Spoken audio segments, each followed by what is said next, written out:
открытых людей. Что это такое? Что мы делаем? Зачем? Для чего? Каким образом? Можно ли вступить к нам? Как это сделать? На все эти вопросы мы сегодня постараемся дать ответы.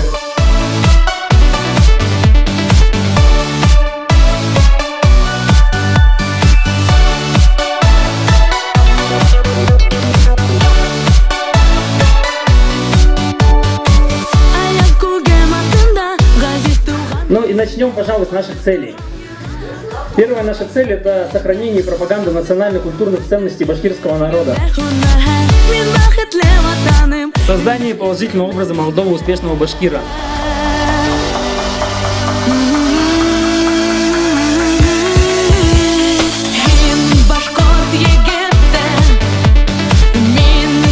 В одном городе, в Майнце, в Германии, 3 башкирки, 2 из Сибая, 1 из Хайбургского района. В одном городе живут и не знаешь, что они земляки.